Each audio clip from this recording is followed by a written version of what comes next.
Ito mga kabunyog, mga kababayan, dahil mainit ngayon na issue itong mga insertions na ito. Alam naman natin na isa sa mga isa sa malaking dahilan o may kaugnayan sa mga anomalya na nakita natin. Napakatindi na mga anomalyang nakita natin ngayong taon, lalo na sa flood control at iba pang mga infrastructure. Pero ang kaugnayan niyan, yung pagsisingit ng mga budget, yung tinatawag nating insertions. Ang insertions, sangkot diyan ang mga kongresista, mga senador, pati nga mga officials ng executive department. Kaya nga napilitang mag-resign si Executive Secretary Lucas Bersamin at si Budget Secretary Amina Pangandaman dahil nasangkot sila dyan sa mga insertions din na yan. Kaya ito mga kabunyog, mga kababayan, nagmamalaki ang mga DDS. Sabi ng mga DDS, ng mga Duterte diehard supporters, ang aming mahal na BP Sara, wala yang insertions. Tingnan nyo, kayo, yung mga tao daw ng administrasyon, mga kongresista, senador, mga executive officials, nadadawit sa mga anomalya dito sa insertions. Pero si Sara Duterte daw malinis. Malinis si Sara Duterte. Nababasa ko yung ganyang mga post. Kahit si Sara Duterte pag nagsasalita, parang hindi siya sangkot diyan sa mga anomalya na yan. Yung mga anomalya na yan ay kinakasangkutan sa mga tao ni Marcos. Pero sa kanya, hindi. Parang ang pagkakapresent ni Sara Duterte ng sarili niya, malinis siya. Yung mga tao ng Duterte malinis kasi hindi sila sangkot yan. At pag pinag-usapan ng insertions, walang insertions si Sara Duterte. Yan yung kanilang pinagmamalaki. Kaya ang tanong natin ngayon, totoo bang walang insertion si Sara? Totoo bang wala siyang insertions? Kasi yung mga executive officials nasasangkot ay ang Vice President nasa executive din niya. Pero hindi daw kasama si Sara. Ang sabi ni Senador Ping Lacson, imbestigahan ang mga cabinet officials na sangkot din sa mga insertion sa budget. Pinagmamalaki ng mga DDS kahit pa imbestigahan ang mga executive officials. Sila, kumpiyansa sila, si Sara ay walang insertions. Siya lang yata yung mga nasa sabi ng mga DDS, si Sara Duterte lang ang executive official na hindi nakialam sa mga insertions na yan. Yan ang pinagmamalaki nila. Ngayon, ang tanong, totoo bang walang insertion si Sara? Ang sagot diyan mga kabunyog, mga kababayan, bakit walang insertion si Sara? Walang insertion si Sara sa 2024 budget at 2025 budget. Okay, wala siyang insertions diyan sa 2024 at 2025 budget. Bakit? Ay wala, hindi na siya kakampi ng administrasyon. Hindi na siya kakampi ng administrasyon. Anong tawag nga natin doon kapag ano ka? Ano yung biro diyan? Kapag malapit ka sa amin sa Bicol kasi kapag malapit ka doon sa nagluluto, mauulingan ka. Mga kabunyog, mga kababayan, kumbaga, kung malapit ka dun sa nagluluto, mauulingan ka. Itong si Sara Duterte, nung maupo sila ni Marcos noong 2022, sila ni PBBM, magsundo pa sila noon. Ngayon, anong nangyari noong 2022? Sige nga, balikan natin. Kasi nagkahiwalay lang ang Duterte at Marcos 2024 2024, yan talaga yung paghihiwalay na nila.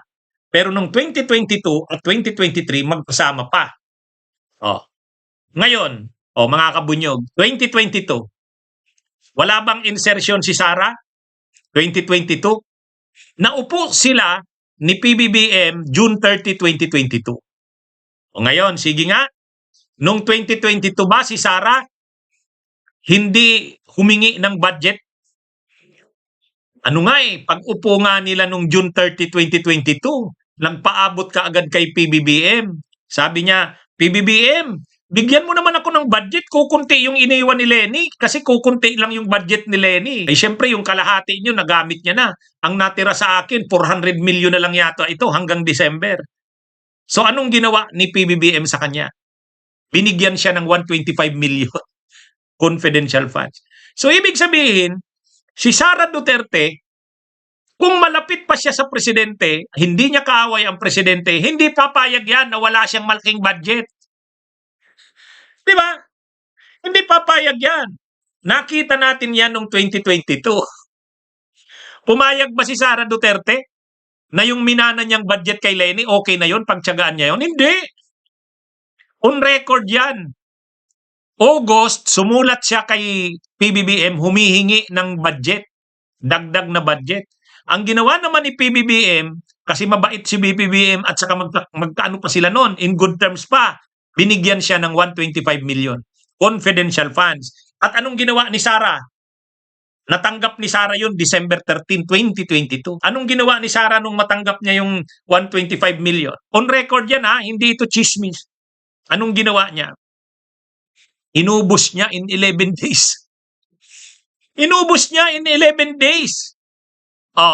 Kaya, yung sinasabi ng mga DDS na walang insertion si Sara, 2024 yan at 2025. Kasi wala na siya sa kapangyarihan. Hindi na siya malapit sa presidente. Hindi na siya malapit sa presidente. Pero yung 2022 at 2023, malapit pa siya niyan sa presidente. Palagi niya pang linalambing ang presidente noon. Dinadaan-daan niya yun sa lambing-lambing. PBBM. Di ba nakikita niyo lagi yan? Naglalambingan pa sila noon nila Romualdez, si Saldico at saka si PBBM. Hindi nyo ba nakita yon? May video naman yan. Yung parang nagbibiruan pa sila. In good terms pa sila. Si PBBM, si Sara, si Romualdez, saka si Saldico. Di ba? Kaya lang noon kasi, nakakaya pa ni Duterte ni Sara yan, dinadaan niya lang sa mga lambing-lambing kasi in close, ano pa sila, or close pa sila noon. Kumbaga magkakasama pa sila noon. Si PBBM, si Romualdez, si Saldico. Hindi niya pa tinatawag noon si Romualdez na tambaluslos. Hindi niya pa noon tinitira si Saldico. Hindi niya pa inaaway si PBBM. 2022 yan at 2023. Okay, 2023. Magkano ang budget ng Office of the Vice President? Sige nga. Sino kayang makakahula dito? Magkano ang budget ng Office of the Vice President noong 2023? In good terms pa sila ni PBBM noon. Okay pa sila ni Romualdez noon. Ilan ang budget ng Office of the Vice President? 2023. Ayun. Kasi hindi na naging maganda ang pagsasama ng presidente at saka ni Sara nung 2024. Pero 2023, 2.3. Pero aside sa budget ng Office of the Vice President na 2.3 billion, mayroong confidential funds ang Office of the Vice President noong 2023. Ilan? Ilan ang confidential funds ng Office of the Vice President noong 2023? Sige nga. Ilan ang confidential funds ng Office of the Vice President noong 2023? 500 million ang budget ng confidential funds ng OBP. Yan yun. Kaya kung titingnan natin, sige nga, sabihin nyo mga DDS, hindi mahilig sa insertion si Sara. Hindi. Walang insertion si Sara sa 2024 budget at sa 2025 budget dahil hindi na siya malapit sa presidente. Magkaaway na sila. Hindi na rin siya malapit kay Romualdez at kay Saldico. Pero kung sa totoo lang, kung hindi nag-away-away ang mga yan, mga kabunyog, nai-imagine nyo, kung hindi nag-away-away ang mga Duterte at ang Marcos at Romualdez, kung hindi nag-away-away ang Marcos, Duterte, Arroyo, sige nga, imagine niyo ang nangyari sa bansa natin. Yung sinasabi ng mga DDS na si Sara Duterte ay hindi mahilig sa insertions, walang insertions, 2024 yan at 2025 kasi wala na siya hindi na siya makapangyarihan sa Malacanang, hindi na siya malapit kay PBBM, hindi niya na nadadaan sa mga lambing-lambing, 'di ba? Oh, imagine niyo kaya kung malapit sila Duterte at Marcos, lahat sila happy. Si PBBM kung hindi niya kaaway ang Duterte, pagbibigyan niya yan si Sara. Kahit pa magkanong hingi ni Sara, ibibigay yan ni PBBM. Sa tingin nyo, hindi ibibigay ni PBBM yan? Kung nung 2003 ay 2023 ang budget ng OBP 2.3 billion, baka nung 2024 kung hindi sila magkaaway, baka 3 billion na yan. Baka ngayong nung 2025, baka 3.5 billion or 4 billion na yan. Di ba? O tama si si Raymond Aguirre, kung di sila nag-away-away, si Mot ang kaba ng bayan.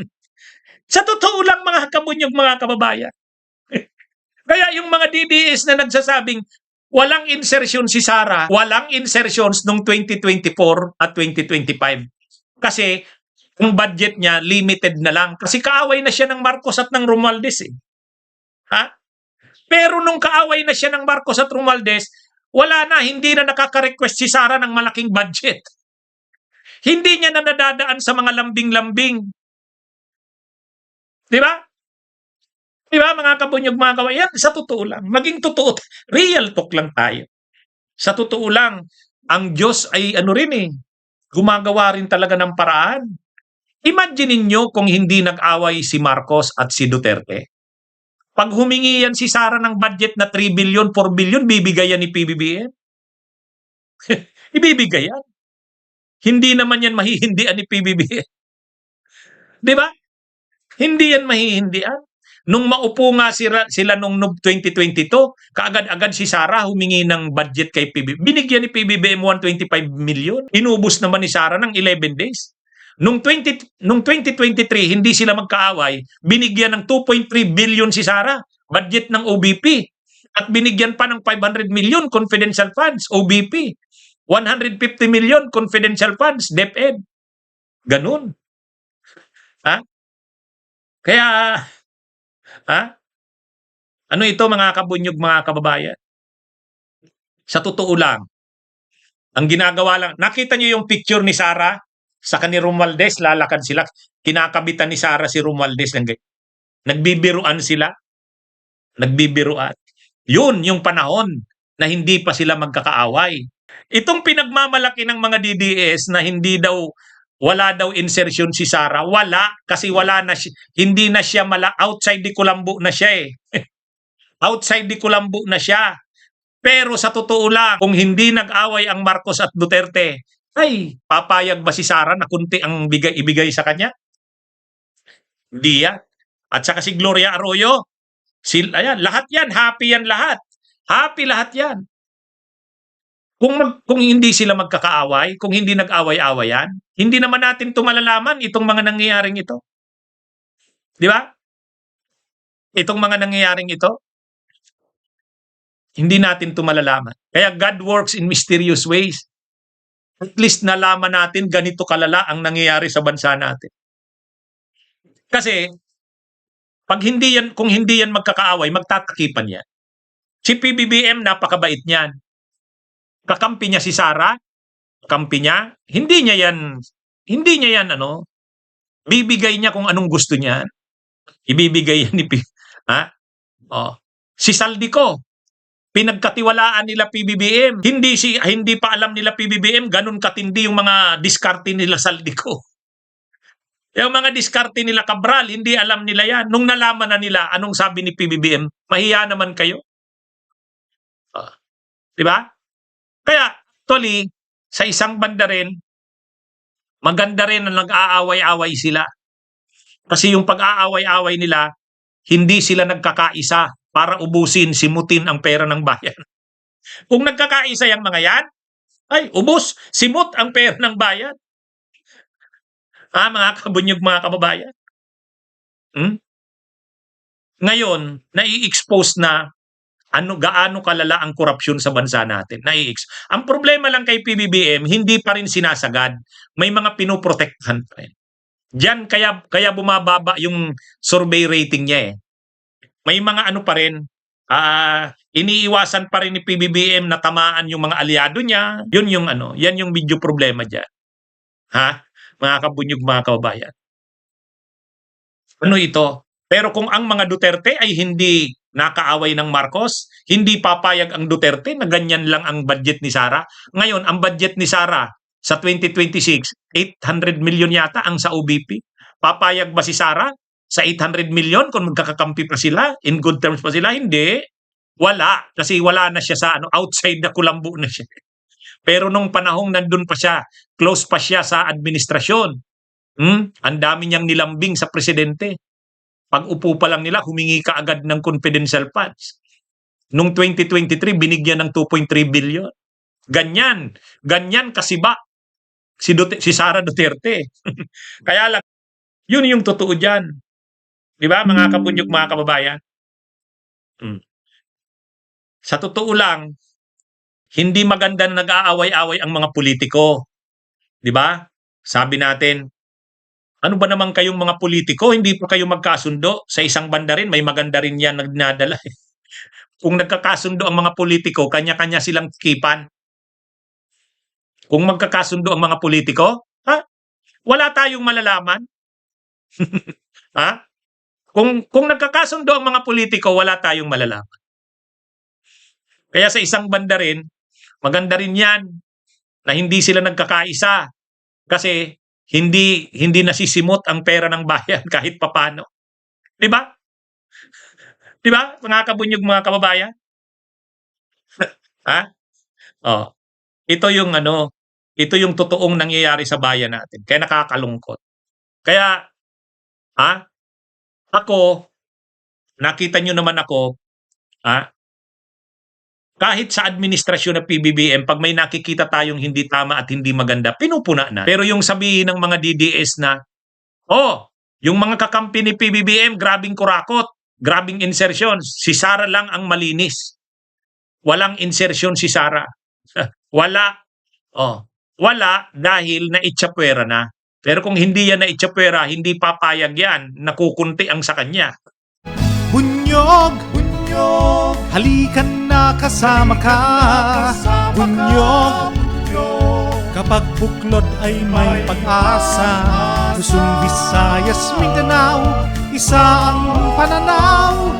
Sa bagong Pilipinas ang bunyog isisigaw. Bunyog, bunyog, bunyog.